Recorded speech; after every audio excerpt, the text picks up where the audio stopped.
اعوذ باللہ من الشیطان اللعین الرجیم بسم اللہ الرحمن الرحیم۔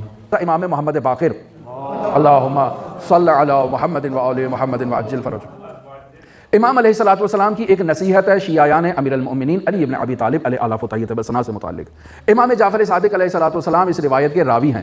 امام علیہ السلام فرماتے ہیں کہ میں اپنے بابا امام محمد باقر کے ساتھ جا رہا تھا حضرت خاتم الانبیاء صلی اللہ علیہ وآلہ وسلم کی زیارت کے لیے۔ جیسے ہی ہم روضہ اطہر کی طرف بڑھے ہیں اور وہاں پر میرے بابا امام محمد باقر نے کچھ مؤمنین کو وہاں مشاہدہ کیا ہے، اور امام ان کو دیکھ کر امام کا جو ہے وہ ایک مسرت میں اور ایک خوشی میں اضافہ ہوا ہے۔ امام علیہ السلام ان سے کیا کہتے ہیں؟ واللہ، یعنی اللہ کی قسم کھا کر کہہ رہے ہیں، واللہ انی اللہ احبکم، اللہ کی قسم تم میرے شیعہ ہو، میں تم سے محبت کرتا ہوں، اللہ کی قسم تم سے محبت کرتا ہوں۔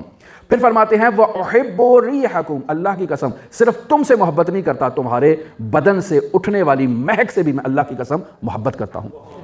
کیوں یہ محبت؟ چونکہ یہ محبت جو امام محمد باقر ان کی ریح سے، ان کی خوشبو سے کر رہے ہیں، یہ خوشبو ان کے بدن سے ایسے نہیں اٹھ رہی ہے، یہ عشق خدا میں ان کے بدن سے یہ مہک اٹھ رہی ہے، یہ عشق خاتم الانبیاء میں ان کے وجود سے مہک اٹھ رہی ہے، یہ عشق اہل بیت میں ان کے وجود سے محبت اٹھ رہی ہے، اور اس عشق کے نتیجے میں یہ جو اپنے جسمانی اعضاء سے اطاعت کرتے ہیں، عبادت کرتے ہیں، اس کے نتیجے میں یہ مہک ان کے وجود سے اٹھ رہی ہے۔ یہ جو عزاداریاں کرتے ہیں، یہ جو ابا عبداللہ کا ماتم کرتے ہیں، سینہ زنی کرتے ہیں، اس کی وجہ سے ان کے وجود میں یہ مہک ایجاد ہوئی ہے۔ امام باقر فرما رہے ہیں کہ اللہ کی قسم میں آپ سے محبت کرتا ہوں، آپ کے بدن سے اٹھنے والی اس مہک سے بھی میں اللہ کی قسم محبت کرتا ہوں۔ اور پھر وَأَرْوَاحَكُمْ، اللہ کی قسم میں آپ کی ارواح طیبہ سے بھی محبت کرتا ہوں۔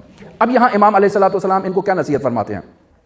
امام علیہ السلام فرماتے ہیں اعینونی بورع واجتہاد، میں تم سے اتنی محبت کرتا ہوں تو اب آگے سے تم لوگوں کا بھی یہ فریضہ بنتا ہے کہ میری مدد کرو۔ میری مدد کس میں کرو؟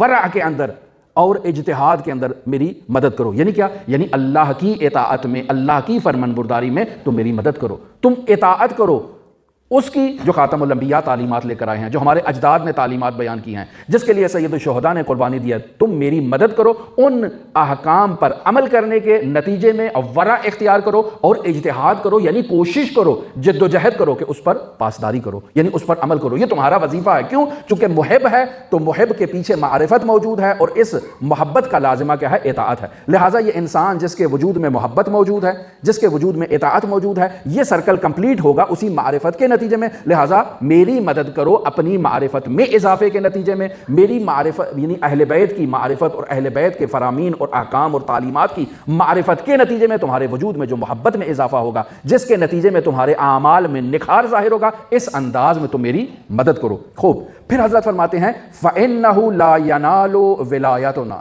بے شک ہماری ولایت تک وہ شخص نہیں پہنچے گا الا بالورع والاجتہاد، کہ ہماری ولایت کے اس بلند ترین مرتبے پر اگر کسی انسان نے پہنچنا ہے تو اس کا لازمہ یہ ہے کہ وہ ورع اختیار کرے، وہ کوشش کرے، وہ جد و جہد کرے۔ یعنی انسان بسو اوقات اس کے پیر لغز جاتے ہیں، پھسل جاتے ہیں، اور انسان کے جسمانی اعضاء سے کوئی گناہ، کوئی خطا سرزد ہو جاتی ہے، لیکن انسان پھر واپس لوٹ آتا ہے اسی صراط مستقیم کی طرف۔ جیسے ہی انسان متوجہ ہوتا ہے، انسان اپنی اس غفلت کا جو ہے وہ تدارک کرتا ہے، جبران کرتا ہے، لوٹتا ہے اور دوبارہ اپنے اعمال کو اعمال صالح بجا لاتا ہے۔